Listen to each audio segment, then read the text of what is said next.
Yang minggu kedua kita belajar tentang keluarga Tuhan. Minggu ketiga ini kita belajar yang tadi Andrea sampaikan, ketika rasanya dengan Tuhan bisa seperti hilang rasa. Yang kedua, dengan saudara Simon, mereka mau bantu memang tapi nggak bisa bantu karena memang ini sudah merupakan area kita. Saudara, hal itu terjadi bukan hanya pada diri kita. Hal ini sudah terjadi lama sebelumnya. Tuhan menetapkan, Tuhan membiarkan, Tuhan mengizinkan kita merasa kesepian, kita merasa hilang, merasa ditinggalkan.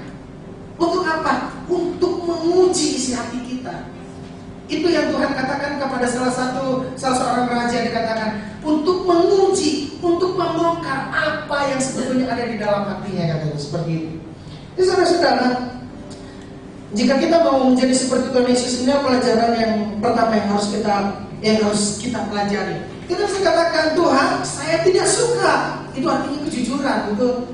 Tuhan, saya tidak suka masalah ini. Saya sesat, saya jenuh, saya bosan. Itu merupakan hal yang sangat wajar, sangat alami, dan Tuhan menginginkan kejujuran kita. Tetapi seperti Tuhan Yesus katakan, ambillah cawan ini daripadaku, tetapi janganlah apa yang aku kehendaki, melainkan apa yang engkau kehendaki. Inilah yang dimaksudkan penyerahan kepada Tuhan, kepercayaan kepada Tuhan, bahwa Tuhan tetap ada dalam kendali, bahwa Tuhan tetap mengendalikan segala sesuatu. Ini adalah tempat, waktu di mana kita mempercayai Tuhan bahwa Tuhan baik buat kita, bahwa Tuhan merancangkan segala sesuatu yang ada itu untuk kebaikan kita. Kita tidak bisa melihat semuanya dari awal sampai akhir. Tuhanlah yang tahu, yang Tuhan yang mempunyai peta besarnya dari awal sampai akhir ini akan jadi seperti apa.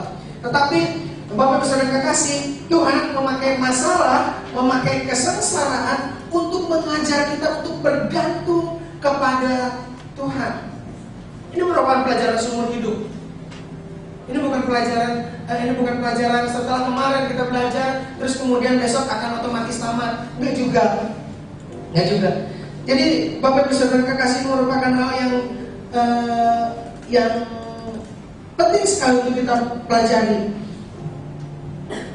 Ujian yang sesungguhnya dari iman kita adalah bagaimana kita bergantung pada Tuhan ketika kita tidak merasa baik, betul? Kalau segala sesuatu berjalan baik tidak ada masalah. Segala sesuatu berjalan baik tidak ada masalah. Tetapi ketika ada yang tidak baik, ketika perasaan-perasaan kita juga mendukung hal tersebut, mengapa ini terjadi? Atau mengapa ini terjadi untuk saya? Kenapa orang lain tidak mengalaminya? Kenapa orang lain tidak merasakannya? Kenapa ini terjadi untuk saya? Inilah waktunya bagi kita untuk percaya kepada Tuhan. Jadi Bapak Ibu Saudara kekasih, Tuhan memakai masalah atau kesengsaraan kita untuk mengajar kita percaya kepada Tuhan. Kita akan dengarkan satu pujian. Dan dalam pujian ini menjadi renungan buat kita. Mungkin kita bisa datang bersama-sama kepada Tuhan, bahwa Allah tetap ada di atas tahtanya. Dia Allah yang peduli kepada kita, dan Dia adalah Allah yang baik bagi kita.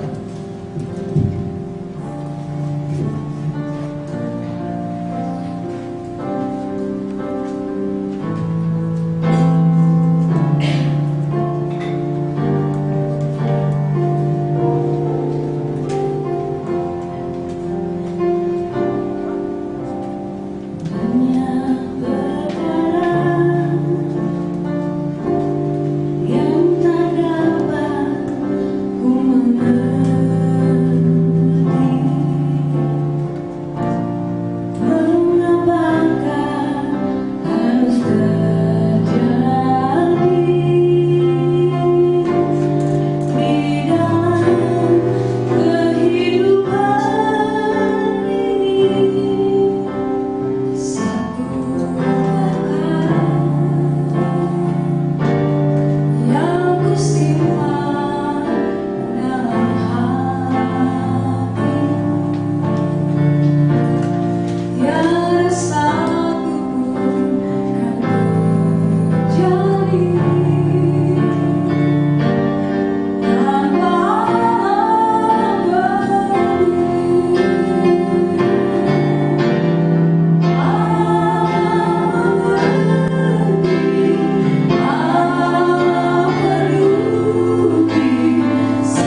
Bapak Ibu Saudara, banyak sekali orang datang ke gereja itu untuk mencari jalan pintas, untuk mencari jalan penyelesaian yang cepat atas masalah-masalah di dalam hidup mereka.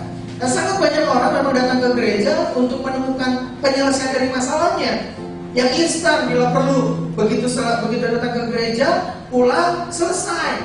Sementara Tuhan sendiri bukan itu yang menjadi kehendaknya.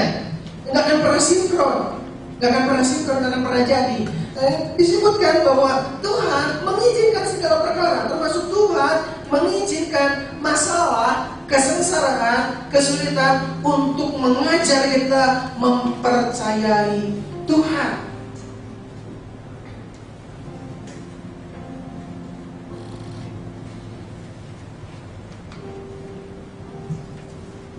Sampai hal ini dapat kita mengerti, sampai ini dapat kita mengerti, akan selalu yang menjadi pertanyaan itu adalah kenapa begini, kenapa ini terjadi sama saya? Selalu akan menjadi pertanyaan seperti itu.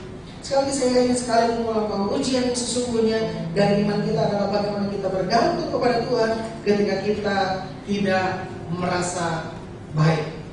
Bagaimana kita tetap percaya kepada Tuhan ketika rasanya sedang ilfeel, sedang hilang rasa dari hubungan dengan Tuhan.